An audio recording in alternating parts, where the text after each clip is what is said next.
নমস্কাৰ বন্ধুসকল, কেনে খবৰ? আশা কৰোঁ আপোনালোকৰ সকলোৰে ভাল হওক আৰু আপোনালোকৰ আশীৰ্বাদৰ ফলত আছোঁ কিবাকৈ ময়ো চলি মেলি। তো বন্ধুসকল, মই আজি কথা পাতিম আমি যিকোনো কথা বস্তু বা যিকোনো বিষয়বস্তু কেনেকৈ মনত ৰাখোঁ বা আমাৰ মগজুটোৱে কেনেকৈ মনত ৰাখে। ধৰক কোনোবা এটা কিবা কথা ক'লে বা আমি কিতাপৰে কিবা এটা বস্তু মুখস্থ কৰিলোঁ, তো আমাৰতো মগজুত ৰৈ যায়। তো কেনেকৈ ৰৈ যায় আপোনালোক এটা উদাহৰণ দিওঁ।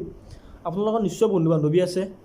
আপোনালোক কেতিয়াবাতো কয় যোৱাবাৰ যে দুৰ্গা পূজাত বৰ এনজয় হৈছিলে, তামাম এনজয়। তাৰপিছত কোনোবা বান্ধৱী আছে যদি যোৱাবাৰ ঈদত যে ঘূৰিব গৈছিলোঁ না সেইটো জেগাত বঢ়িয়া জেগা আছিল দেই। তাৰপিছত কোনোবা আকৌ ভাল লগৰ ল'ৰা আছে যদি এই যোৱাবাৰ যে পিকনিকত তাতে যে বৰ এনজয় আছিল না। এই যে যোৱাবাৰৰ কথাখিনি আপুনি যে এইবাৰ যে তেওঁক যে ক'লে বোলে যোৱাবাৰ বৰ এনজয় হৈছিল, যোৱাবাৰ ঈদত ঘূৰিব গৈছিলোঁ, আপোনাৰ যোৱাবাৰৰ কথাখিনি কেনেকৈ মগজুত সোমাই আছে, কেনেকৈ আপুনি মনত ৰাখিছে। তো মই তাৰে ওপৰত কিছু অলপ ক'বৰ কাৰণে চেষ্টা কৰিম যে আমাৰ মগজুটোৱে কেনেকৈ কথাবিলাক মনত ৰাখে।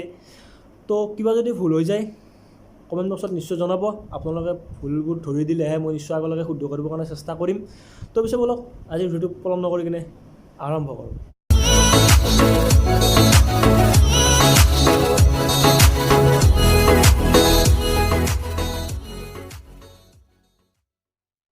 বন্ধুসকল, ভিডিঅ'টো আৰম্ভ কৰাৰ আগত মোক কেইজনমানে কৈ আছিল যে টেকনিকেল তোমাৰ চেনেলটোৰ নাম টেকনিকেল এচাৰকে, কিন্তু টেকনিকেল ভিডিঅ' এটাও নাই। একচুৱেলি দাদা চাওক বা চোৱা যে মোৰ পিয়'ৰ টেকনিকেল ভিডিঅ' এটা বনাবলৈ হ'লে বহুতখিনি বস্তুৰ প্ৰয়োজন। প্ৰথম কথা হ'ল কেমেৰা কোৱালিটিটো মেইন পইণ্ট হয় এইটো। মইতো আৰু কি হয়, কেমেৰা আৰু বস্তুটো আপোনাৰ টেকনিকেল ভিডিঅ' এটা বনাবলৈ হ'লে বহুতখিনি বস্তুৰ প্ৰয়োজন। কেমেৰাৰ লগত যিটো বস্তুটো বনাম বস্তুটো মোৰ হাতত মজুত থাকিব লাগিব। আপোনালোকক মই এনেকৈ দেখাব পাৰিব লাগিব যে এইটো বস্তু এনেকুৱা। মোৰ তাততো এতিয়া বিশেষ একো নাই। আৰু আপোনালোকে মোৰ চেনেলটোৰ এবাউটত চাই কিনে গ'লে গম পাব যে মোৰ তাতে নামটোহে টেকনিকেল আছে, কিন্তু বস্তু মোৰ আনবক্সিং, নলেজেবল আৰু কিবা কিবি থাকে। কিবা বস্তু আনিলোঁ আনবক্সিং কৰিলোঁ, কিবা পঢ়িলোঁ বা ষ্টাডি কৰিলোঁ, বনাই দিলোঁ। আপোনালোকে এইকেইটা চাই কিনে মোক ছাপোৰ্ট কৰকচোন, সহায় কৰক। আপোনালোকে সহায় কৰিলে হয়তো পিছলৈকে ছাকচেছ হ'ব পাৰিলে নিশ্চয় আপোনালোক ভাল ভিডিঅ' বনাবৰ কাৰণে চেষ্টা কৰিম, আপোনালোক দেখাবৰ কাৰণে চেষ্টা কৰিম। তো কি আৰু এনেকুৱাই ধৰক, মানে এনেকুৱাই আৰু মোৰ মানে বহুত কেমেৰা মানে টেকনিকেল ভিডিঅ' বনাবলৈ হ'লে দুজন মানুহৰ প্ৰয়োজন। মইতো অকলে কৰোঁ ন, এটা ৰুমত সোমাই কিনে অকলেই বনাই থাকোঁ। 3-4 ঘণ্টা সময় এনেকৈ বৰবাদ কৰোঁ মই, একোতো মোৰ লাভ নাই। তো মই সেইকাৰণে এনেকৈ বনাই আছোঁ। তো এইকেইটা চাই কিনে আপোনালোকে সহায় কৰক, ছাপোৰ্ট কৰক, মৰম দিয়ক। নিশ্চয় মই আগলৈকে ভাল ভিডিঅ' বনাবৰ কাৰণে চেষ্টা কৰিম। তো পিছে বলক আজিৰ ভিডিঅ'টো আৰম্ভ কৰোঁ। বন্ধুসকল, আমাক যেতিয়া কোনোবাই কিবা কথা কয় বা আমি কিবা কথা শুনো বা পঢ়োঁ কিতাপ চাই কিনে বা মুখস্থ কৰোঁ, তেতিয়া কি হয়, আমাৰ মগজুৱে কিছুমান স্নায়ুবিলাক এনেকৈ, স্নায়ুটো আছে কিন্তু তাৰে ভিতৰতো স্নায়ুবিলাককো এনেকৈ জইন কৰি দিয়ে। এনেকৈ জইন কৰি কিনে স্নায়ু বৰ্তনী সৃষ্টি কৰে, মানে নিউৰেল চাৰ্কিটৰ সৃষ্টি কৰে। তো নিউৰেল চাৰ্কিটখনৰ যেতিয়া সৃষ্টি কৰে, তাৰ ভিতৰত বস্তুবিলাক ফাৰ্ষ্ট টাইমৰ কাৰণে সোমাই গ'ল, কিন্তু তাতে পূৰা পাৰ্মানেণ্টলি নাথাকে।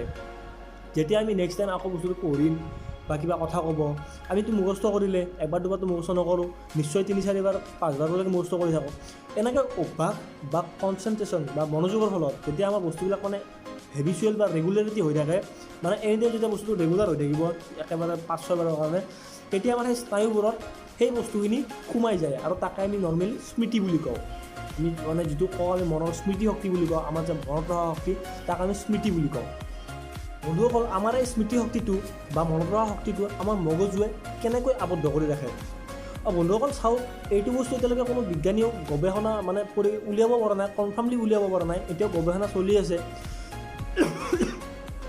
যে আমি এইটো বস্তু মুখস্থ কৰিছোঁ, এইডাল স্নায়ুত জমা হৈ আছে, বা কোনোবা কিবা কৈছে তাৰ স্নায়ুত সেইখিনি কথা এইডাল স্নায়ুত জমা হৈ আছে, এইটো কনফাৰ্মলি ক'ব পৰা হোৱা নাই।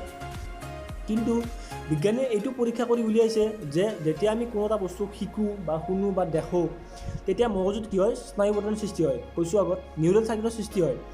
আৰু যেতিয়া সেই বস্তুটো মানে হৈ থাকে ৰেগুলাৰ, মানে ধৰক মুখস্থৰ কথাটো ক'লোঁ, যেতিয়া আমি মুখস্থটো বা ৰেগুলাৰ হৈ থাকে বা বস্তু এটা দেখা পায়ে আছোঁ বা কথা বতৰা পাতিয়ে আছোঁ, তেতিয়া কি হয়, ভিতৰত থকা স্নায়ুবোৰৰ প্ৰান্তৰবোৰ বাঢ়ি যায়। আৰু প্ৰান্তৰ বঢ়াৰ লগে লগে আমাৰ মগজুটো সুদৃঢ় হয়। আৰু এই স্নায়ুবোৰৰ উপৰিও আমাৰ মগজুত নিউৰোগ্লিয়া নামৰ এবিধ চেল আছে, মানে কোষ আছে নিউৰোগ্লিয়া।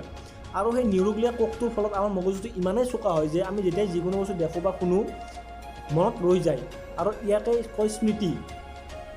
তাৰপিছত বিজ্ঞানীসকলে আৰু এটা কথা কৈছে যে আমি যেতিয়া মানে দেখোঁ বা শিক্ষা একচুৱেলি আমি দেখা শুনা বা কথা এইবিলাক বস্তু কিন্তু মগজুৰ কাৰণে হৈছে এইটো এটা শিক্ষা গ্ৰহণ। যেতিয়া মগজুতে কোনো ধৰণৰ শিক্ষা গ্ৰহণ কৰে তেতিয়া মগজুটোৰ সেই কথাখিনি স্নায়ুবোৰৰ কাণেৰে সোমাই গৈ স্নায়ুবোৰত কিছুমান প্ৰ'টিনজাতীয় পদাৰ্থ আৰু ৰাইবনিউক্লিক এচিড হিচাপে মগজুত এই স্নায়ুবিলাকত জমা হৈ থাকে।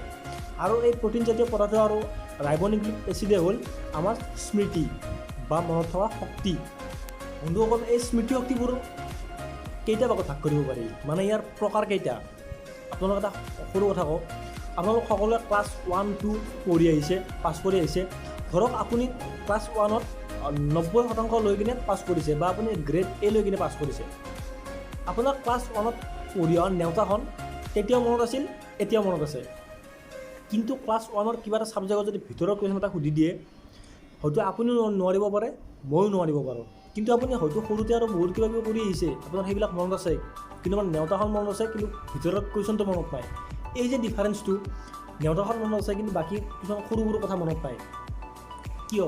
এই পাৰ্থক্যটোৰ ওপৰত নজৰ আহি কিনে আমাৰ বিজ্ঞানীসকলে স্মৃতিশক্তিক তিনিটা ভাগত ভাগ কৰিছে।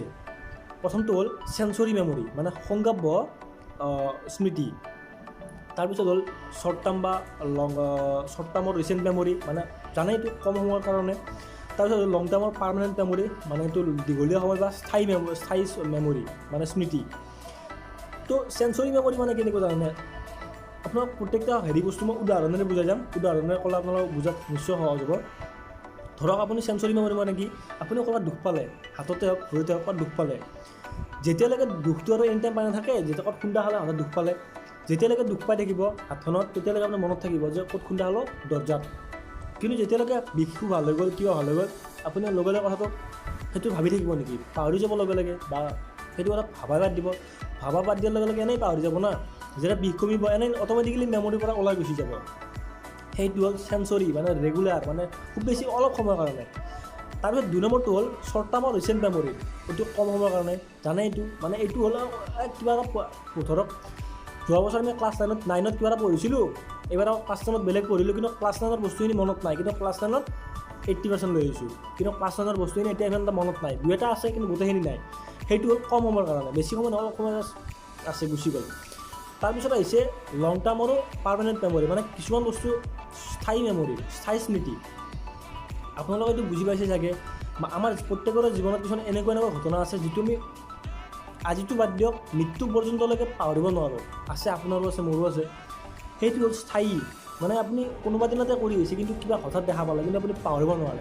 ধৰক এক্সাম্পল দিওঁ, আপোনাৰ হঠাৎ কিবা এটা চকুৰ আগত এক্সিডেণ্ট এটা হৈ গ'ল, সেই এক্সিডেণ্টটো আপুনি নাপাহৰে কেতিয়া, আপোনাৰ মনত থাকিবই, ফুল গেৰাণ্টি আপোনাৰ মনত থাকিবই। আপুনি কিবা এটা বেলেগ বস্তু দেখা পালে, আপুনি যেতিয়া ফাৰ্ষ্ট প্ৰপ'জ দিছিল ছোৱালীটোক ফুল লৈ কিনে, সেইটো মনত থাকিব।